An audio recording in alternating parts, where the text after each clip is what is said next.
7. bölüm. Fariseyler menen Yerusalimden gelgen din mugallimleri İsa'nın janına jinalıştı. İsa'nın şakirtlerinin kээ-biri aram kolu menen tagırak aytkanda kolдорун жуубай нан жеп жатканын көрүштү. Анткени фарисейлер башка иудейлердин баары сыяктуу эле колдорун улуулардан калган салтка ылайык жуумайын тамак жешпейт. Ошондой эле базардан келгенди жуумайынча ооздорун алышпайт. Мындан башка дагы табактарды, чайнектерди, идиштерди, керебеттерди жууп тазаламай деген өздөрү кабыл алышкан толгон токой салттары бар. Ошондуктан фарисейлер менен дин мугалимдери Исага: Эмне үчүн шакирттериң улуулардан калган салтты бузуп жатышат? Алар кол жуу расмисин сактабай эле нан жешет экен дешти. Иса аларга мындай жооп берди: Эки жүздүүлөр Ишая силер жөнүндө туура пайгамбарчылык кылып жазып кеткен. Тили менен мени сыйлап жатса да, дили менен бул эл менден алыс бейм. Адам салтын меникиде окутуп, мага келип табынганы пайдасыз. Силер Кудайдын осуяттарынан баш тартып, адамдардын салттарын кармайсыңар. Иса дагы мындай деди: Өзүңөрдүн салттарыңарды карманыш үчүн Кудайдын осуяттарынан баш тартканыңар жакшыбы? Муса мындай деген эмеспи? Ата энеңди сыйла, жана атасын, же энесин сөккөн адам өлүм жазасына тартылсын. А силер болсо, эгер ким атасы же энесине силерге бере турган нерсемдин баарын корбан, башкача айтканда, Кудайга багыштадым десе, анда ал атасы же энеси үчүн эч нерсе кылбай эле койсо болот деп. Элге үйрөткөн ушул салтыңар менен Кудайдын сөзүн жоюп салдыңар. Буга окшогон дагы башка көп нерселериңер толуп жатат.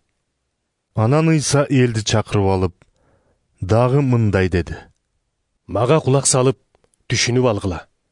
Адамды анын ичине сырттан кирген нерсе эмес, ичинен чыккан нерсе арам кылат. Иса көпчүлүктөн бөлүнүп үйгө киргенде, шакирттери ал айткан сөздүн маанисин сурашты. Чындап эле силер да али түшүнө элексиңерби? Деди Иса аларга. Адамдын ичине сырттан кирген бир да нерсе аны арам кыла албайт. Анткени ал адамдын жүрөгүнө эмес, курсагына кирет да сыртка чыгып кетет. Иса муну менен бардык тамак адал дегиси келген. Адамды ичинен чыккан нерсе арам кылат деп улантты Иса сөзүн. Анткени иштен, адамдын жүрөгүнөн арам ой, бузукулук, уурулук, адам өлтүрүүчүлүк, ойноштук, ач көздүк, кара ниеттик, алдамчылык, кумарлануучулук, көрө албастык, уу сөздөр, текебердик, акмакчылык чыгат. Ушул жамандыктын баары иштен чыгып, адамды арам кылат.